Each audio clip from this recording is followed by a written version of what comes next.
Here with Tony Vitello, head coach at Tennessee, ABCA Tech Coach of the Year, went 60-13, 22-8 in SEC, national champs, but third World Series appearance in 4 years. Mizzou alum, but spent time at Mizzou, TCU, Arkansas, and now 17 regional appearances as an assistant head coach. So, Tony, thanks. Congrats. Thank you. I didn't know some of those things. I'm glad to hear it.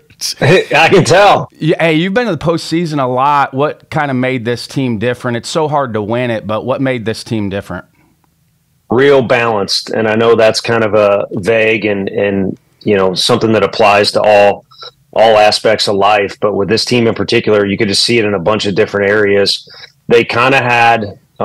We didn't intend to have a certain brand name when we got here. We just wanted to compete right away. And there was kind of this brand name that was starting to formulate. And each team is going to be a little different, but there has been some consistencies of our team. And they had those, but they also kind of had their own unique setup. And it was a team that was very close, very mature, and yet had an edge to them as well. And it's just unique. And then you break it down by individual, and you can see why it was a balanced team. You got a kid like Dylan Dreiling that isn't real emotional, but is incredibly intense. Just a real good balance there, a lot of different ways with him, and I could go all down the roster. I mean, how has the evolution been of the program? You've been there since 2018, and you said maturity, and that's what I noticed about watching you guys play this year. It just seemed like you guys handle the environment not better, but it just seemed like a more mature approach to handling those types of environments. Yeah, I think they kind of acclimated themselves with the ups and downs of the postseason, and the postseason is different than the regular season. And just a lot of little nuances, and when you travel, when you don't, where you go, what you do with your free time media, and that they've learned to handle it better. And it's no coincidence, you know, Simo and Burke were probably two of our biggest leaders, Ensley, Cal Stark, those guys that had been through a lot of battles prior to this year. And some programs have an immense tradition that's gone on for years and years and years, and they know exactly what a regional looks like, a super regional. In this group, not only when we first got here didn't know, but they didn't even know what it took to get there. So there was a little bit of a process in learning that. And more now than ever, my hat's off to, you know, Coach Gilmore was incredible over at Coastal, a group like that, going and doing something for the first time, and then another thing for the first time, and then another thing for the first time, and doing it so well. So that is possible, but probably what's more sequential is kind of learning something, learning a little bit more, and then we label that experience. Is that part of the reason why you took the Tennessee job, though? Because the history was there. They had success in the past. Is that part of the reason why you took the job? Yeah, I mean, the deep down honest answer is I would have taken any head coaching job anyone would have given me. Probably from about age 28 on, and I loved my time with Coach Jay at Missouri, and was even texting with some former players there this morning. But also there was a formula here. I do think Knoxville is an incredible place. It's a city, but I call it a town because it plays like a college town. And then it's a flagship school of the state, which is a great state and has a loyal alum and fan base. So when we first kind of looked at it, it was like, we got to at least be good. And of course, everyone wants a little bit better than good or wants to be great. So you got to hustle a little bit. But yeah, the ingredients were there. And the one thing that was unique is with Arkansas, we came here and played, and we only ended up playing 2 games because of rain. And Coach Serrano's group was really young. And there was the rumors, it was the end of the year. And you know how baseball is, it's a sowing circle.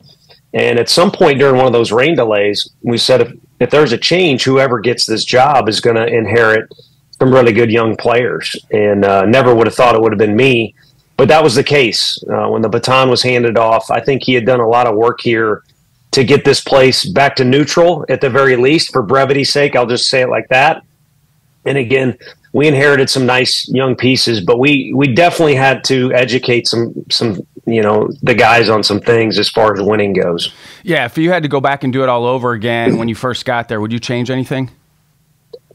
No, because we got Garrett Crochet. we were wanting to win right away, and everybody knows Frank.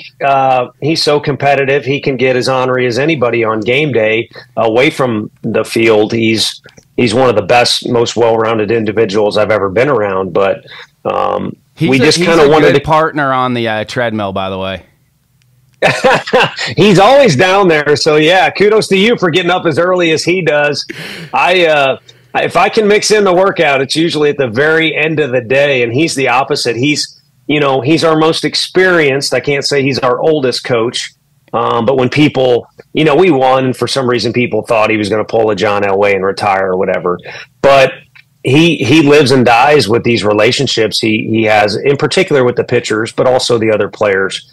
And he's our most dedicated or disciplined workout and nutrition guy we have on staff. So it's one of the reasons some of us are trying to keep up with him instead of vice versa. But he was the first hire, and we wanted to win right away. And in doing so, we had some people help us, and Frank put in a lot of work in getting a kid like Garrett Crochet. And without him, that first year would have been even uglier. But no, I don't know that we would do anything different because, it's got us to a point where at least we're all, at peace with what's going on with the stadium, what's going on with recruiting. It's kind of cool to see that build up each year a little bit better and learning more lessons.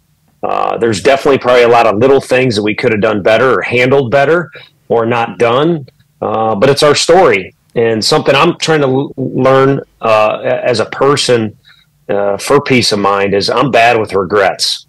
And so at the very least with this answer, as far as our program goes, no regrets. Just chalk it up to what our story is. And if somebody ever wants to write about it or do a Netflix special about it, there'll probably be some embarrassing moments. But for now, we'll just act like they didn't happen. And I was at your Super against LSU, and then I was there, obviously, with Evansville being an alum, and that was the thing that stuck out with me, because the environment against LSU was great, but I thought the environment against Evansville was just electric. And honestly, I thought your crowd willed you guys to win on that last day. Yeah, it was almost like we've seen this. We know what it looks like. We know what needs to be done, and we're going to do it. And to peel the curtain back a little bit with our guys in the locker room, there was a sense of peace for what could have been, you don't want to call it a disaster because that Evansville team was so good. But the way of the world today is Twitter. And people would have called it a disaster because at the time they were the lowest ranked team. We were the highest, but this is baseball. And what a fun team. And it's so weird. I think I am getting a little more mature because to be in a series that competitive and to acknowledge, back in the coach's locker room, we're talking, or up here in the office, and to acknowledge what they got going on, but at the same time beat each other's throats when the game starts that's a balance in and itself. But, and then the other one that you saw was Coach Maneri. We thought it was going to be a swan song, but he got the itch again and came back. That was the makings of what was a national championship team, kind of like maybe us losing in the Super or making our way to Omaha in 23. That was the makings of a team that was able to go on and win. So it's interesting how one year affects the next, even though each year is so different and each roster is so different. Do you learn more from successful seasons or unsuccessful seasons? That's a tough question, and I think there's a little bit of both. I mean, do you want the salt or pepper when you're cooking? And I don't know what I'm doing in the kitchen, but my dad, I think, uses both. There's probably, depending on what you're making, if I'm going to go too far with this analogy, there's a little more of one or the other. And I think if you get beat up too much, it can harm you. And for whatever reason, it just wasn't clicking with the group here before we got here. And it was interesting. Those kids were beaten down, and there were some really good kids, and there was a lot of talent. And so when I go back to what I was answering earlier, I don't mean to make it sound like we're the wizards of college baseball or anything, but we just had to educate the guys on what winning looks like and what it takes to win in the league, because I had the good fortune of being with Coach Van Horn at Arkansas. And that self-belief is so important. And then to belabor the Evansville thing, yeah, they had a guy that could really spin it, and they had a couple guys that can run, but the self-belief was incredible. And maturity, same thing. It was a mature group, and I'm biased. Yeah, they were older. I played there and coached there, but I did say if they didn't have to match up with you guys in the Super and maybe got sent somewhere else, there's a chance they may go to Omaha. Yeah, that was one where that's why you play the way you do all year long, is to be at home, because if that was a neutral site or we're there's a decent chance it's a different story. And as you mentioned, our crowd was a factor. And it's amazing. Of all the cheers I've ever heard in this stadium, all the things that have gone on, Drew Gilbert's Grand Slam was great, but now we can pack more fans in here, so it's louder. Taking Kirby out of the game was the loudest cheer I've ever heard. Yep. And it's amazing how our fan base is kind of connected with our guys, almost kind of like a family or community deal, and he epitomizes that. So they certainly, from start to finish, even when the win was, on the scoreboard, it looked like it was going to happen and we take Kirby out. They were electric. And that's credit to you, because that LSU, there was probably more people outside the stadium watching that big screen against LSU, and now you've added to the seats in the outfield, and it's created such a good environment there. It's a tremendous environment. Yeah, so we thought of Yawkey Way. If you've been to a Red Sox game, I think theirs is on the first baseline. You got to have a ticket to get on the street, and we didn't have enough seats, and people are going crazy. So we came up with that idea to put 2 jumbotrons. And now from that idea, Danny White saw how that worked, our athletic director. That street is just going to become a plaza. And of course, football's construction and our construction are kind of bleeding into it as well. So again, really fun to see how one year has affected the next in so many different ways on this campus, and blessed to be sitting here now. You've been around some of our most successful head coaches as an assistant. How do you know which jobs to take, who to align yourself with? Because I think there's some art and some magic to your career path on who you align yourself with. Yeah, and a lot of it is out of your control. Just like a lot of coaches obviously played, and the best players end up realizing I don't have control of the strike zone technically and what the weather is like. And it is a little frustrating for me in this seat to have conversations with kids who want to be coaches, because they look at, I've been close with them, so they look at my resume, and mine was kind of a freak occurrence how it all went down. And so again, you don't have control over a lot of things, but if you are ambitious and you want to do it for the right reasons, you can find a lot of love in doing this job. And I've just been spoiled, because I went, and begged Coach Jameson to allow me to coach. And he said, I'm not going to let you coach the guys you just got done playing with and maybe going to some social gatherings with. And I begged again, and he said no. And finally I wrote a real heartfelt letter, and he caved. And he was choosing no volunteer coach over adding me, and then finally caved, thank goodness. And it just went well. And Sean McCann, who really turned around Missouri's program or was a catalyst, leaves after 1 year and goes to K-State. At the time, I hated him for it because we were close and are still very close. But then I end up getting the job. Coach Jameson gives me a chance. And I remember being in Lincoln when some big tournaments were tied into Omaha like they are for Little League kids. And I kind of had my shoulders slunched over, because I could see all these people looking at me that either knew I didn't deserve the job I had or wanted the job that I got, but because of my proximity with the program, it just worked out. But after a given amount of time, it just had a sense it was time to do something different. And I'm all for loyalty. I love that George Brett only played for the Royals and things like that. But my dad only worked at one school. But it was all I knew, and it was time to branch out and end up at TCU, and learned a lot there. And you're at a private school instead of a public school. And because you're at a southern school in the heart of Texas, we were able to beat out Arkansas, one of the best programs in the country, for a few pitchers. And they took note. And, I knew who Coach Van Horn was. I literally studied him and Augie and some of the others, Rob Childress, from the dugout when I was sitting my butt on the bench, not playing in the game. And They gave me a chance. And without being in the SEC, I never would have had the opportunity here. A big part of their criteria was knowing the league. So the dominoes fall in a lot of different ways for everyone. And I do understand guys get frustrated. We just made a couple hires this summer. And I know for a fact, it's a funny story off air, how some people weren't happy with those hires or said, well, I'm better than that guy or this guy. And it's one of those things where there is no justice in coaching. And a lot of times there's things that don't make sense. So again, I think it's important for the younger guys, sorry to preach, but do it for the right reason and understand there's only so much in their control. So just get wrapped up in what their passion is and let the chips fall where they may, as they say. You've also worked your tail off too, though. And I think those of us that have been around you on the recruiting scene know how hard you work. And so you've created a lot of that luck for yourself too. I appreciate that. And you did too. I mean, because we were side by side way too often. And it's kind of what you got to do is you got to sacrifice some things. And, I guess there's no way to say it without patting yourself on the back, but some people see, what's on Twitter or what, you've been able to win some games or you get a salary and stuff like that. But I don't think they've seen some of the sacrifices that are made behind the scenes, not just by me, but by other coaches. And I've always said it. And hey, on game day, I'm enemies with whoever's across the dugout. But when we're in street clothes, I'm every day amazed that you can do this and have a family. I just don't know how you do it. And maybe one day I'll figure out how to do it. But it takes a lot of sacrifice. And I'm, again, honored to be, in the spot that I'm in now. Does Coach Jameson get enough credit for what he did at Mizzou? Absolutely not. And it's because his personality is not one to take credit for anything. He's not going to be big on social media.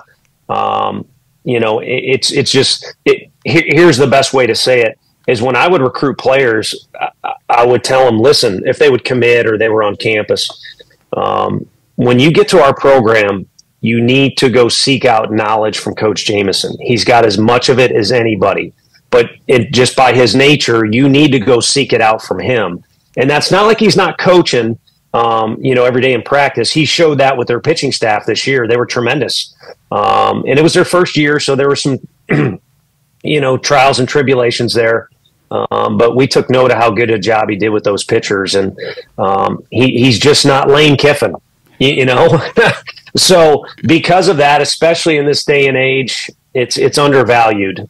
And not only is he one of the best people in the game, he's probably too good of a person because take this with a grain of salt, but I say behind closed doors a lot. You kind of got to be a scoundrel in college baseball more than any sport because of this 11.7 deal. And his integrity is through the roof. And I'm not so sure it hasn't cost him at times. But what always shows up for him is he handles people or treats people the right way, and he dang sure can coach. If you had one college game to win, Aaron Crow, Max Scherzer, or Kyle Gibson? That is tough. I would want Max Scherzer in the dugout coaching because he's so smart. I would want Aaron Crow starting, and I would want Kyle Gibson to close it out and throw that slider, and I think we'd be okay. But you could choose any of the three, and it would depend on the year.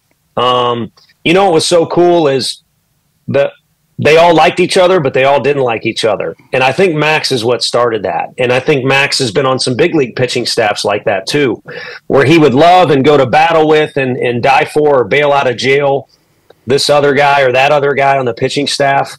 But Max will be damned if he's not going to be the best. And those other guys kind of had that quality too. And it's fun building that environment. And it's funny you bring that up because now, sorry to get preachy, but recruiting is really steering towards you're the only guy, and nothing will interfere with that. And the kids kind of crave that a little bit, I think more because of the environment than who they are or how they were brought up. And really what makes the kids better is competition. When they're around a group of, our football team is so good on offense. I don't know who the best wide receiver is. I just know we got a lot of good ones. And they're probably every day competing with, but also working with each other to see who can become the best. We lost Kyle Gibson and Michael Waka in that year. And that broke my heart because I'm like, that's a Big Ten championship, and we're going to do things we've never done before. We worked our tail off on both those guys, but good for you because Kyle was one of my favorites. And an Indiana, no, he was. And an Indiana kid. Like, that was the biggest thing with Kyle. He's an Indiana kid. A Midwest kid. And hey, I did it legally. The first time I ever spoke with Harold and Kyle. He went to IMG. I was like, we got a chance. He was like 83, 84 his sophomore year, and then he goes to IMG and he comes back. He's at a deal at Illinois, and he's 89 and 93, and I'm like, oh, man, we got some work to do. Yeah, no, I hear you. I got another comment off air about that game in particular where he's throwing, but the tournament ends, and the next day I hook up with his dad and Kyle. And his dad pulls out a map, literally had it on him.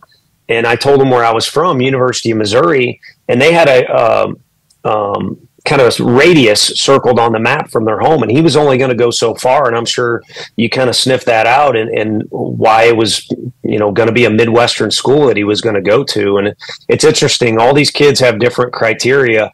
But I think the main thing is have criteria. It makes the decision easy on you. And Kyle at that time got good enough. He could have gone anywhere in the country, but they did have a criteria that was set for them. And it's funny. One of the best practices I've ever been a part of was when Kyle visited a second time. And it was because Harold, his father, was coming with him. And we knew his standards were through the roof. So we went over that practice schedule like 2 or 3 extra times to make sure there was no hiccups in there. And again, a lot of these guys that you and I have coached that exceed expectations are just great ones to be around. All you got to do is look at the household. And most of them came from either a great one or maybe one that wasn't great and helped shape them to who they were. I think you've done a tremendous job of handling the spotlight over the years. I mean, how has that evolved for you? Because I texted you during the postseason. I thought some of your post-game speeches were some of the best I'd seen. Yeah, I don't know how it's worked out. It's really weird because I was so unconfident. I didn't have confidence as a player. I wish I would have let the hard work pay off for me. There was a sign in DeSmet's, my high school where my dad worked, in the weight room. It said, sooner or later, a hard worker will succeed. And it was not my weight room, but there were so many days I wanted to rip that sign off the wall. And I never did because I was like, well, when? And the answer was right underneath my nose. It was when you let it. And I wouldn't let it until the very end when a little bit of mental clarity and kind of that mental game is so important, came to me. So that's kind of why I'm passionate about the mental game. And part of that is teaching kids to believe in themselves. And so you got to practice what you preach. And I think on the coaching side, because I've been around those head coaches I've been around, there's been a little bit of a winning lineage there for me to fall back on. And I think I was like that as a player, unfortunately. It was a little bit of result-based confidence. And that's helped build me up a little bit. And then when I got here, there's this weird thing that went on. The media is so big here. There's so many members. So there's a constant interaction. And like anything, as a boxer, you need to spar. You get reps. You accumulate reps so you get better. And I don't know that I've gotten better at it, but there's been this, relationship between I and them where it's a little more authentic. And I feel like we had nothing to lose at the beginning because we weren't very good. And I just kind of would spout off stuff. And so whatever path I've kind of selected to go with them, it's kind of continued on. And I don't know, at the end of the day, I guess I don't want to be phony in recruiting or in talking to the media or in talking to the team. And so just try and be myself, which sometimes it ain't so great. But other times I do think people appreciate that I like the candor. You're saying what you think. I like the candor. Yeah. So, I appreciate it. I think, and not that it's unfiltered, I think you're extremely intelligent with how you come across. I just like the fact that you are your authentic self. And like, what parts of your dad? I saw your dad coach in high school when I went down there to watch Brian Nabalski. I've seen your dad coach. So I know that side of him, and I think there's certain parts of you, but I think you're your own person too. Like, when did you figure out, like, hey, I'm not my dad? I had to go through the same thing. Like, hey, I'm not my dad. I'm not my brother. I have my own personality. When did you figure that piece out? Yeah. Brian's going to be a superstar coach, by the way, Nabalski, but I think sitting there on all those benches because he coached a bunch of different sports, and then he also helped a lot of the other sports, whether it be announcing at football or timekeeping at basketball. So I'm sitting there watching all these teams, and you're taking a little bit of each coach. It's like if perfect a player, you want Jim Thome hitting homers and Jeter's defense and leadership or whatever. You're kind of taking a little bit of each and formulating what would be a monster coach or the best version of what you would be as a coach. And then the other thing is the guy I'm closest to, you'd think I would be most similar to him. But the one thing I saw was just an extreme sense of discipline, and call it old school if you want. And I also sat next to those players he was disciplining. And so I felt bad for those guys, I won't lie. And so I think it helped me see things from the player's perspective, but also his perspective. And then the assistants kind of had their own role. And so it was just this big pot of gumbo, that I kind of tried to put together for myself. When's the last time you had Italian food on the Hill in St. Louis? Oh, I bet it's been since last winter. We're usually there around Christmas time, and Thanksgiving we usually do in Kansas City so around last winter. And if I don't get my fix every now and then we'll find a guy on PBR Perfect Game.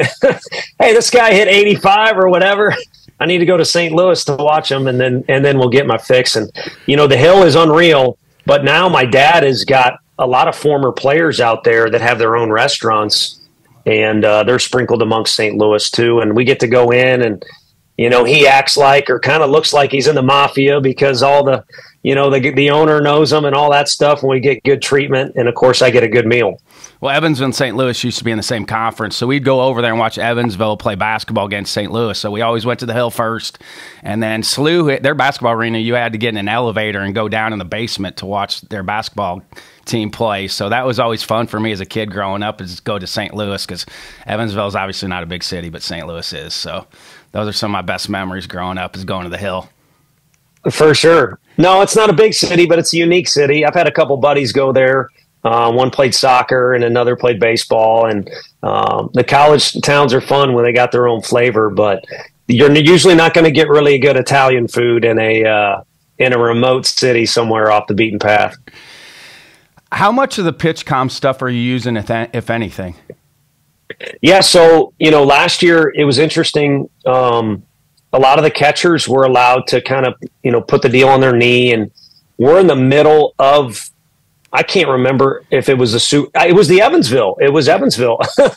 The first day, hey, much respect to them, as you know, but the first game we lost was the Saturday was the day we weren't allowed to use it. And we found out right before the game.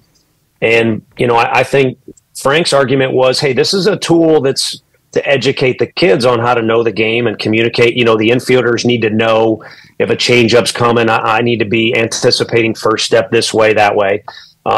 So at the end of the day, I would say we've really blended what we've done, whether it's Frank just going old school signals, or we allow the catcher to call the game. The PitchCom, has been certainly a part of it, with Frank communicating with the catcher. I think he's really enjoyed using the microphone and earpiece just on communicating some things with the catcher, like, hey, tell this guy to slow down, or if he does take a visit, which, now that deal's different.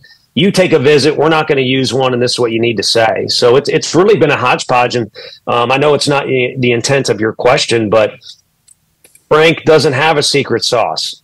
Frank kind of uses a hodgepodge, just like the PitchCom. It's a little bit of this, a little bit of that, and it's also based on what he thinks can work for that individual. Well, I'm thinking about, too, a young pitching coach that's gotten used to using this thing, and then you get told that, hey, you can't use it. It's like, okay, what do we do now? We haven't really practiced any of the other stuff, and that's where a veteran coach can kind of hedge that piece for you. Yeah, it's like in college, you got the PowerPoint presentation. You dang sure better have the pieces with 4 slides on each sheet for the backup, But I do think there's a disconnect, and I'll have to, one more thing off air. I am so nervous about speaking. I never thought I'd ever speak at the ABCA convention. And, I need a haircut and everything else. So I don't know how many people want to hear from my butt. But I think one thing I want to touch on is there is a disconnect between the veteran coaches, just because they're more experienced doesn't mean they're old school or set in their ways, and the newer age coaches. And it's not just with technology, although that's a part of it. There's other aspects too. And I think, you know, the way a guy like Frank or Rob Childress has gone out of his way to educate himself on what's kind of new age, I don't know that there's that same, you know, kind of tilt the other way from the younger guys of, let me dive into what the history of this thing is and really know why Augie Garrido was a great coach, or what Ken Reviza's impact was on college baseball, what his record was when that dude was sitting in the other team's dugout, which I did not like. I assume that was compliant, but that didn't go very well for me. So that might be something I might, you know, throw out there during that deal that hopefully is interesting. The technology coming to the offensive side, is that going to be a good thing too? I don't know, because I don't know what I'm allowed to share, but again, transparency. We do this SEC head coaches meeting, and it's a hot topic because our stadiums are very advanced. Our conference usually is a leader in the country over technology just because of resources. And is it being used to an advantage that might be unfair is a question. And we didn't involve that at all.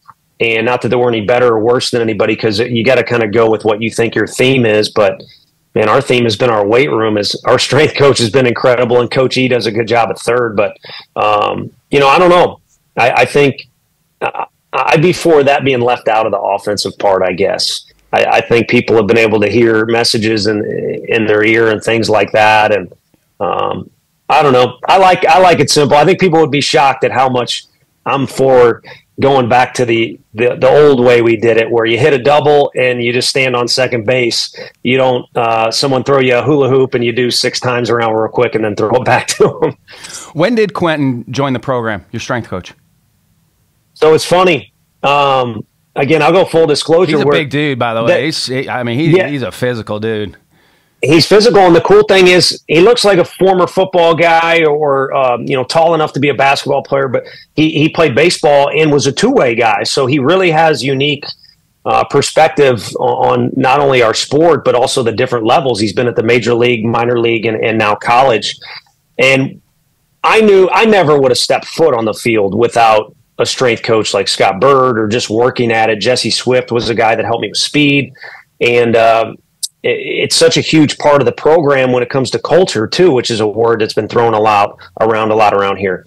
So we took our time to the point where administration got angry with me because we got hired, let's call it July 1st, and it's August and we still don't have anybody.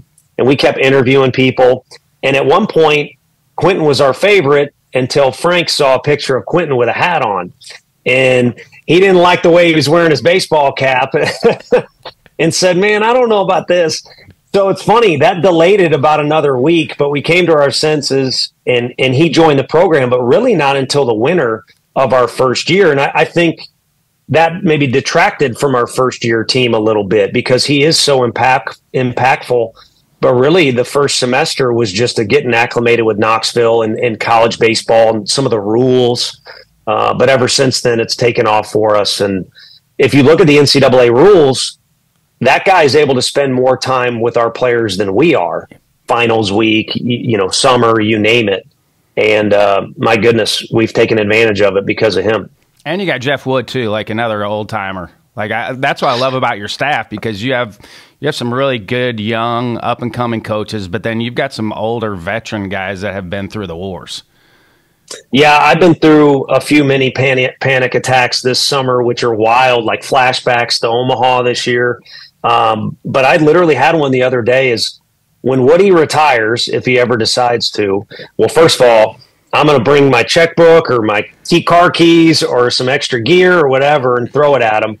But if his time is ever done here, I don't know how you replace that guy, because he's accumulated so many years. And again, pro ball and college, he's been around a ton of first rounders. And when kids go on visits, as a pitcher in particular, I think they want to know where's the pitching lab or the thing that you call the pitching lab. And they don't take the time to, who's my academic coordinator? Because pitchers are very regimented. Who's the strength coach and who's the trainer? Those three people you spend more time around than even the pitching coach. And they're so instrumental in your life. And again, those routines, I mean, if you're a Friday starter, every day is mapped out for you and it needs to go well. So yeah, pretty cool. Those three people, I don't know how we replace them. And our fans are crazy. So I get more credit, or they paint this picture like I've done something to help us win. And it's really those people behind the scenes. So I guess I get the credit when I'm in Knoxville, but we go to other SEC towns and they're not yelling at Q as much as they're yelling at me. They probably don't have the muscles to be yelling at Q, but I guess it works both ways now that I say it out loud. Where is Christian more on your list of development as a hitter in college? I think development as a person more than anything, just to mature. And we did think he would sign for a few different reasons, but it's so good that he did not, and he probably didn't get offered the money that was his bar that was set, because people knew he needed to mature. And he came in and did it mentally and physically in so many different ways. And then another area that's underrated is he was a shortstop pitcher when we committed him. The pitching went away and the defense was not SEC level. It just was poor freshman year, to be honest with you, at the very beginning. And it got good to where he'd play out there. But that's an area, too, that I know you didn't ask about, but I got to mention it because he worked so hard at it. And I think when you are bigger and stronger and you're confident in your defense and you know you don't have to be the DH or a pinch hitter, it bleeds into hitting. So while he did develop as a hitter, I think a lot of other aspects helped it. And he's so cerebral. Probably Scherzer and Kinsler are the only other two guys that I could compare to him with the cognitive skills. And I think he took the test and he rated high, but that doesn't always, ask CJ Stroud. I think he dang near flunked the thing and is killing it. So it doesn't tell the whole story, but just cognitively really gifted. So Coach Elander helped him in the cage, but I think he could do things on a different level to have that development as a hitter. And I think defensively, you can get some things cleaned up too. Like I think what he is, and I think where he's going to be when he plays in the big leagues, like I think you're going to see a different sort of defender too. Well, he's going to be around Washington. So if he can't get him right on the infield, then I guess we'll watch Simo run around in the outfield. But he's very determined at it. And it's an interesting deal because, again, he's so smart. He knows what he needs, what he can get away with, what he needs to do. And it's almost like he's a great puzzle solver. And I don't know who the best players, top 10 who I've coached. I wiggled out of you trying to say which of those three pitchers is better.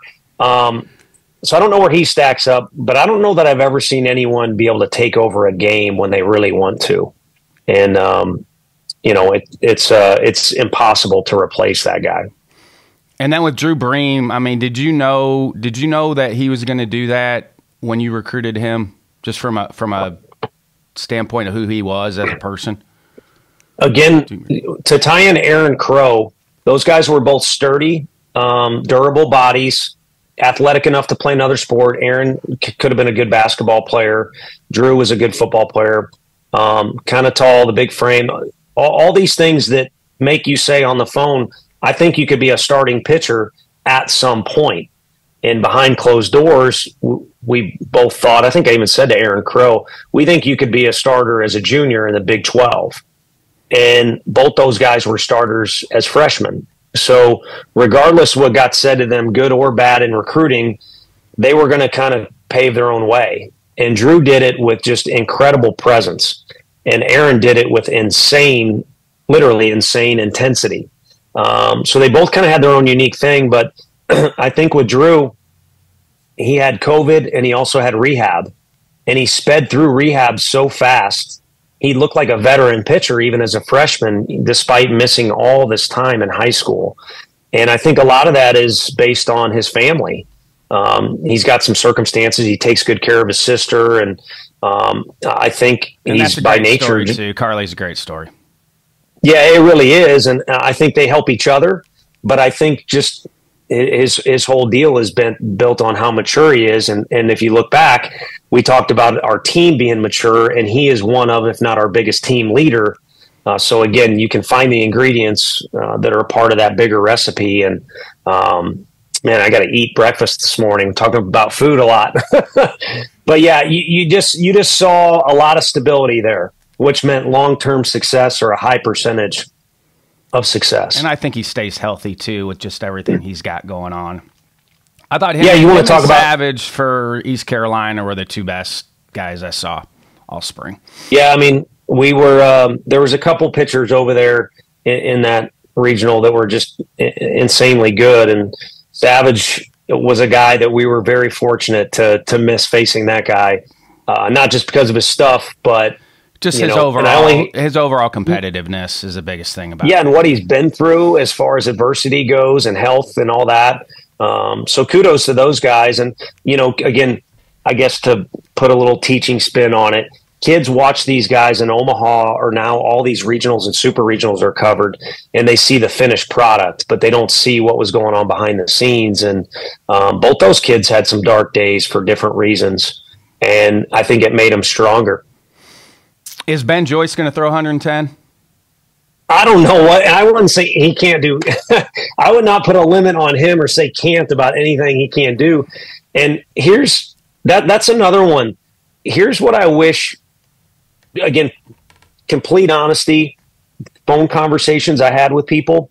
When he went to the ML Combine and started having conversations with people, and more importantly, did his blood work, people had questions. How is he throwing this hard? And when people found out it's because of genetics and hard work, his stock went through the roof, and I think he signs for $1 million or goes higher than we all expected, because he was in puppy stage as a thrower and a pitcher when he first got here, and advanced a little bit with Frank and Q and mainly himself. I mean, after games, just his routine with the arm care, it was insane. How long, I would do the media, I would shower, I would do the lap around the stadium like is anything out of place. I'd go up to the office, grab my stuff, maybe even look at, hey, who's pitching tomorrow? And then I'd come down to go to my car, and he was still being there. And that's just the extra body care stuff he was doing. He's literally turned his body into a machine, and the mind was not, but it was inching towards that. And now I think we're there. And it's one of the reasons they brought him up and then put him down and then brought him back up again, was to clean up just some of the little things he had to do, but more importantly, get him right for this run that he's going to go on for the rest of his career. And I think he's literally becoming an international superstar. He's got some Trevor Bauer to him with that, with the extra stuff and the work that he puts in away from it. He does, and he knows it himself, and he's really anxious to learn and figure out what can he add into the mix or to his Rolodex of things that he does. And then it takes the discipline too to do them. I mean, Bauer is a lot more quirky than Joyce, and you could say, well, it's, he's just got the dirty hat and he wants everyone to see him long tossing for attention, stuff like that. Or he's got his own system and he's kind of selfish. You could label it that way. But really at the heart of it is, you have to have the discipline to do all those things every day in order for the formula to work. And both those guys have it, as do others. At your level, the players have to have ego. I don't consider ego a bad term. I think you have to have it in order to compete. But you mentioned it in this generation. How do you get them to buy into the team concept? Again, kids are more self-centered now, which that's just part of their generation. They're supposed to be, with everything that they deal with technology and social media now. They're going to be more self-centered. But how do you mix those egos in? Because they need that to compete. You go into those stadiums that you guys play in, you have to have that, because if not, you're going to wilt. But how do you mix that in then with getting them to buy into team concepts? Yeah, that's a tough one. That there's probably nothing you can do as a coach solely to get them to do it. It has to be kind of reverberating around the locker room, and other people have to be bought in. But I think it all starts with self-awareness and perspective on what it means to have swagger out there, or to have ego and to believe in yourself. If it bleeds into the locker room and you're the only guy that has the aux cord because you're the man, now you're kind of creating a mess. So just for brevity's sake, that's how I would compartmentalize that. And then, how you need to understand you need your teammates is they're there to make life easier on you and build your ego up. And I don't know that we can replicate for a while what we did this year, where the top 6 guys, I believe, all had over 20 homers. Well, for those of us that have been in the dugout like you and been the pitching coach, it's like, are you kidding me? This guy's up. I just got done dealing with this guy. Or you're thinking about the 3-hole hitter, but meanwhile, the 2-hole hitter is wearing you out. And so they kind of leaned on each other. And I think this group, because now it is a part of our everyday conversations that you can't do it alone, I think that group realizes fully, if you ask them, I would not have been able to do what I did unless Blake Burke was behind me or Dylan Dreiling was in front of me.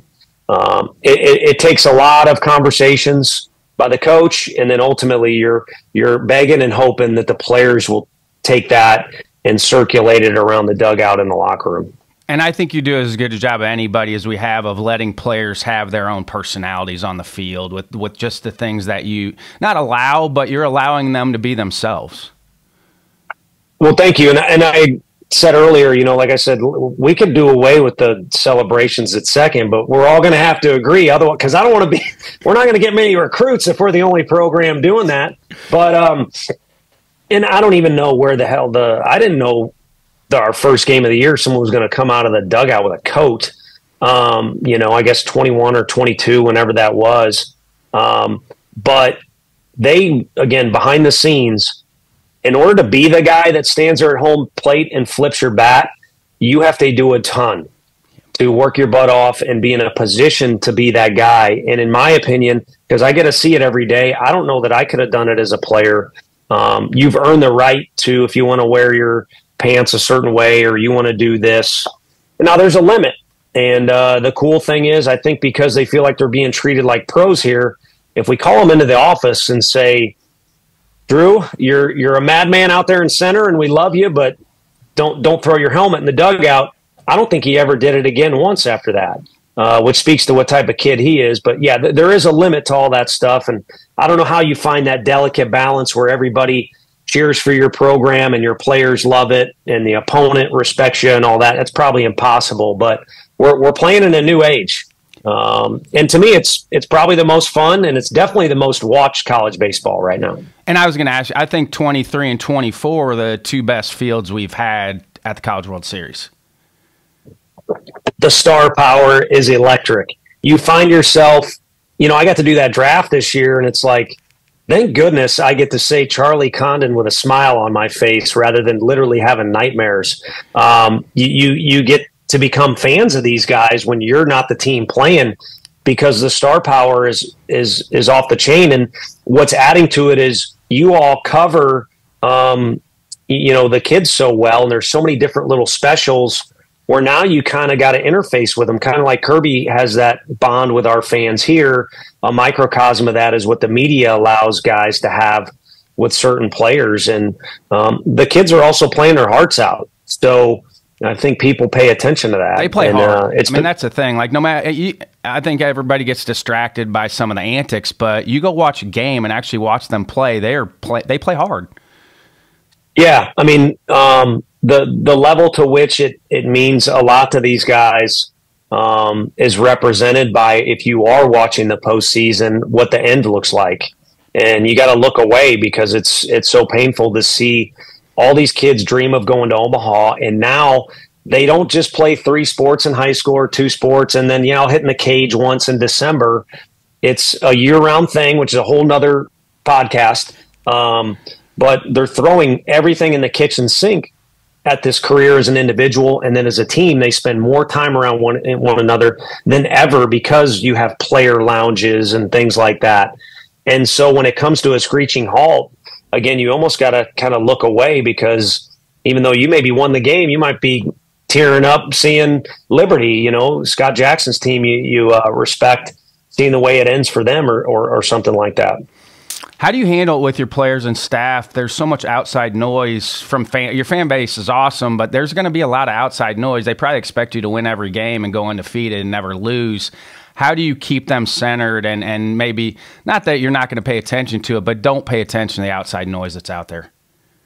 Yeah, I mean, we've never done a chart, but I think you got an inner circle and then another and then another. And And really, with no disrespect to guys like me that were a redshirt one year or didn't travel at times, your true family or inner circle come spring is the guys that are traveling.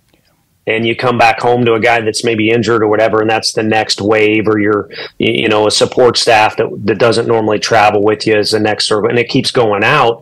And as you keep going out, the level of importance of what somebody says you got to subtract it a little bit, and how much attention you're going to pay to each of those people has also got to decrease a little bit. And it might even mean mom and dad. I mean, at home, they should supersede any teacher or coach. But when it comes to our team, they are a little bit outside the circle, and you'd like to think they're supporting the kids and having those conversations. And maybe that's my way of putting out an advertisement for just, what's crazy, and this is from the coaching perspective, those dinners after the game, especially when we play a 3-game series where mom and dad take you and your roommates out to dinner, that little conversation is incredibly powerful, and so are a lot of other things. So you bring up an important topic, but there is no easy way to control all that, especially in the SEC or here in Knoxville. I lean on the younger coaches a lot on that, of just little nudges to the kids and little tips of maybe don't read the comments as much, or don't engage with this, and only spend so much time doing this. But it is a everyday challenge, that's for sure. And we're in the Marriott with you all. I think your players and staff have handled the environment of Omaha as good as any of the teams that I've been in the hotel with. I just think there was some good looseness, but then they also were talking about opponents, and so I think you had a good mix of, there was some looseness, but also we're here to go out and win games too. Well, thank you. I think there's a learning curve there. Literally having stayed in that hotel a few years back, and then there's that balance that's naturally there with that team too. But yeah, our sport, you got to have antics on the bases and have somebody, bring a helmet out or a chain because you hit a home run. We got a lot of downtime to fill in this sport, and that includes at the hotel and again out at the meals, and how you manage all that. If you got Dylan Cruz, you're that explosive and that athletic, you can make up for a lot of things. It buys you room for error. But even him and being on a team, or other examples, everything counts. And there's so much downtime in the locker room and bus trips and after BP, the sitting and the waiting, that it's really important to manage that time the right way. Do you feel like 2 years ago, if you don't have to face Paul Skeens on Friday night, it might be a different outcome for y'all? It helps. One of the best college pitching performances I've ever seen. He looked like Nolan Ryan that day. Like, honestly, I'm thinking about it as I'm doing my notes, and I'm like, you know what? If Tennessee doesn't have to play LSU on Friday and Skeens is not pitching, that might turn out. It might be back. We might be talking back to back. We really found, our stride as a team with how we formulated our bullpen. And Halverson from up north, I mean, he really found his groove because he had come off an injury the year before. And Burns is throwing the heck out of it. And then the starting pitching is so good. And the position players weren't as close as the 22 group because they weren't together. We lost so many guys. So I don't know what kind of run we could have made. But that was not good facing him. And then what you see is in that game, we've got a plan. And he comes out throwing more off-speed pitches than he had the entire year, and for strikes and filthy. And then I thought our kids actually did a good job in that game adjusting a little bit. He's so good, you didn't have a lot to show for it. At least we got him out of the dang game. But, this year was funny. I'm like, our first year we faced Abbott, and my goodness, was he underrated, including in the draft. And I think he's killing it in the big leagues. I don't know. But when I first saw his video, because we're not in the ACC, I was like, damn it, this is not good. And then, of course, with Skeens, you know what you're getting into. So we're like, I think this year we're due to catch a break. Well, for all those people that want to make their way to Omaha, you better understand there isn't a break on day one. And I don't know, maybe that kid from Florida State could be the #1 pick this year because we didn't catch a break with Arnold, but our guys, starting with Simo, kind of led the charge, did an incredible job against him. I mean, how much information are you relaying to the guys about opponents? I think it depends on how much you have.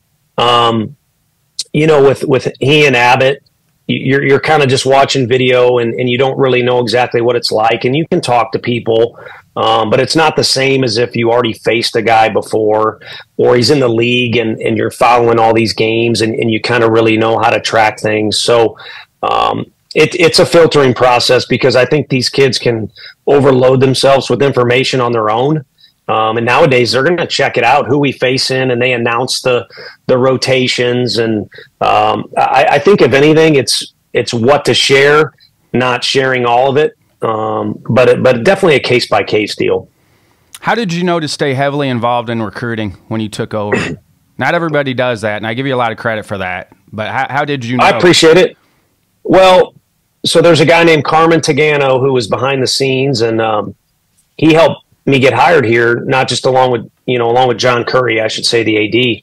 And he thought because of guys like Coach McDonald and Sully, Tennessee needed somebody with a recruiting background and maybe a little younger and things like that. And so he said that, and he's Italian. We became real close friends. So I kind of rubber stamped it, at least internally. If this is why I got hired, then this is how and why I need to stay hired. And so it all kind of just stemmed from day one. And then the other thing is we brought in Coach Elander, who, to be honest with you, I just thought so much of him as a coach. And he didn't have experience of being on the road, not even one day. And you and I know hustle makes up for a lot, but you also learn, you look back and it's like, why did I do that? Or why did I listen to that guy? You gotta have some reps and you gotta have some failure and things like that. So, in order to, kind of get this thing kickstarted, was already heavily involved and slowly kind of gave more and more responsibility to him. And now it's a deal where it's almost like he's fighting me for it. He knows it. He can do it probably more organized, better than I could.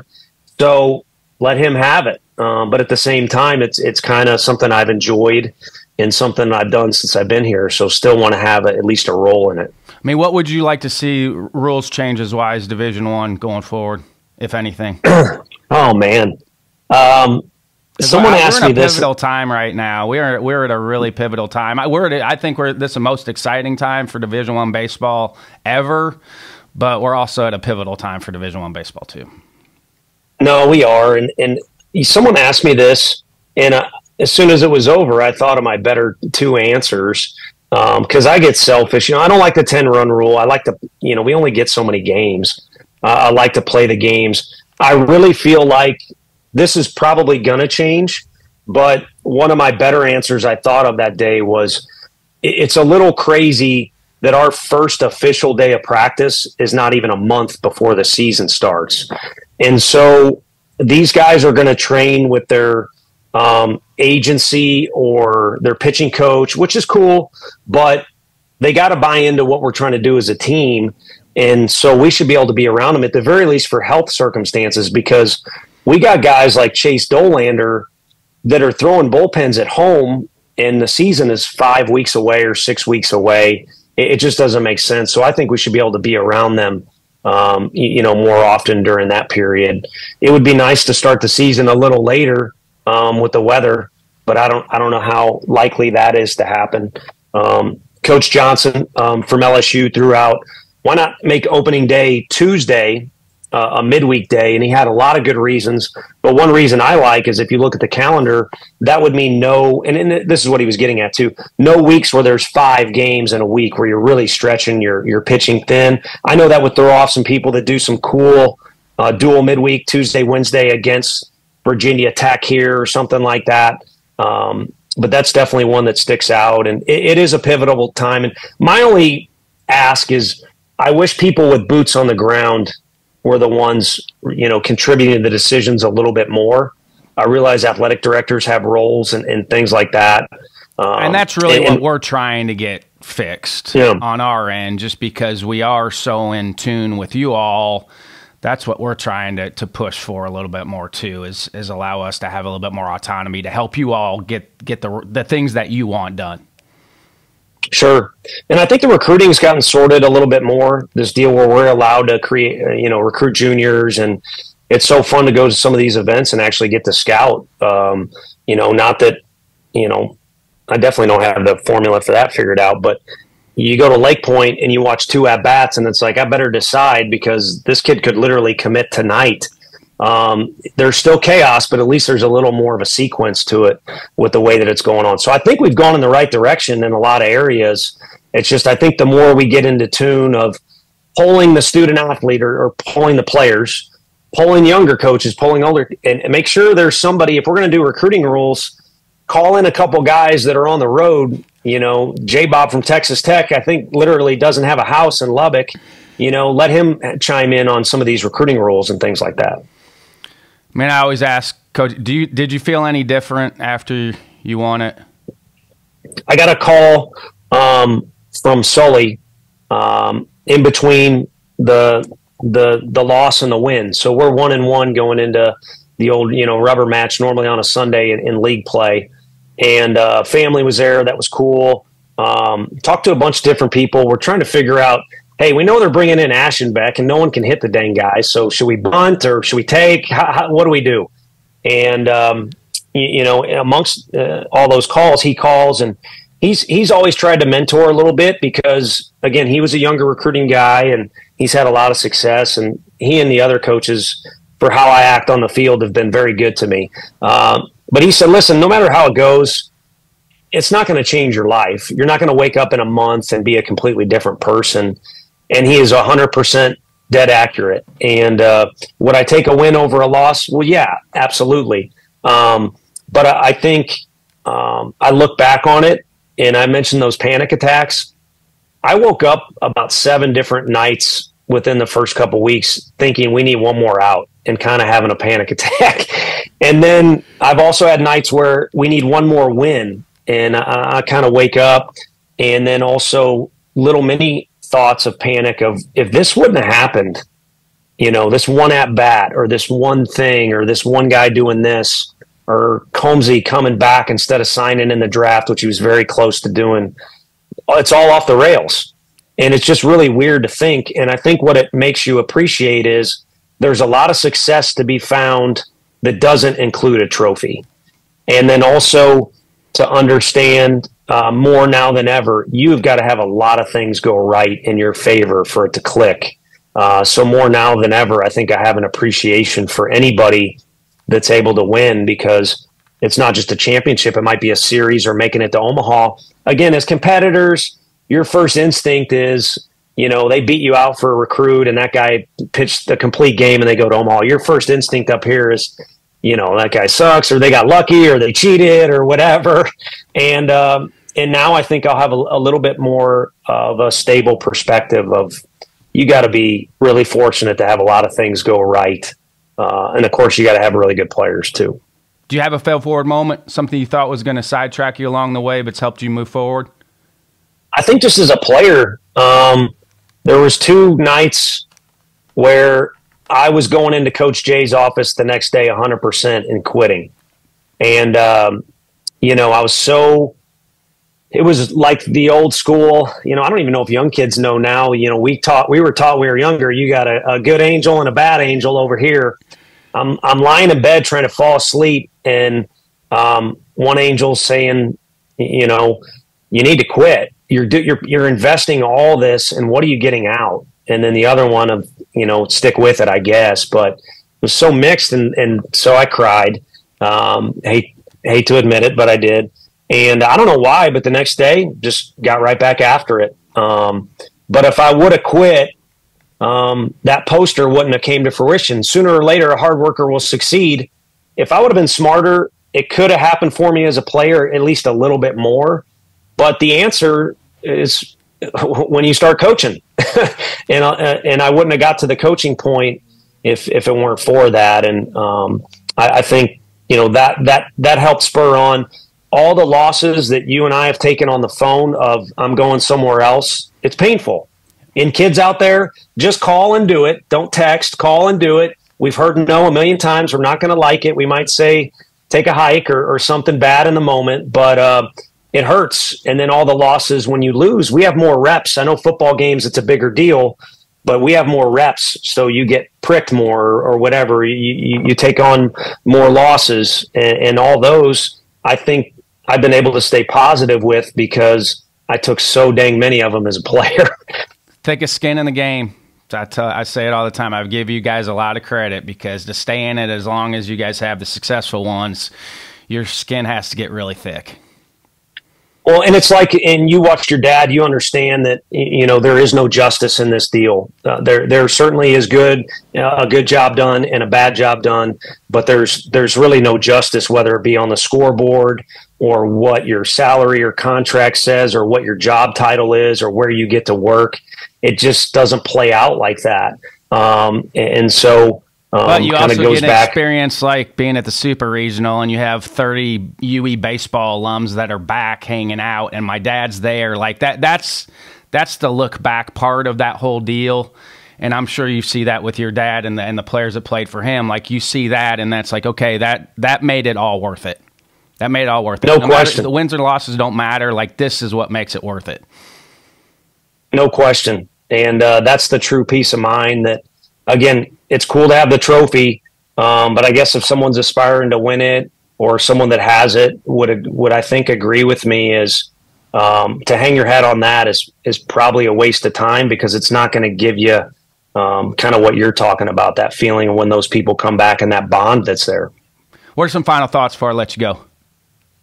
That I hope my battery survives. I think I need to buy a new MacBook or have Tennessee buy me one. But no, I just appreciate you having me on. And I think it's pretty special, the households we grew up in, that it put us in a position where we have a sense of purpose. We're not in a cubicle lost. We're involved in the game, and there's a bunch of different ways you can stay involved in the game. And, those times that you get to be around your dad when he's a coach are times you wouldn't have had if you were playing at another place or working at another place.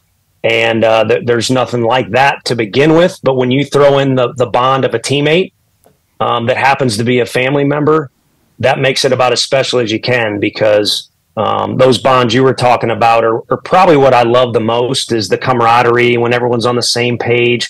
You win a game at Missouri. I still remember a bus ride where we're all singing, and then we watched Chris Farley, the best of Chris Farley, and we're all acting it out on the bus. I probably remember more of those details than I do what was going on in that dang ninth inning, against Texas A&M this year. So those bonds are incredibly important, and I enjoy them, and I think it's what keeps people involved in the game. Thanks for your time, Tony. I'll see you in D.C. You bet. I appreciate you so much.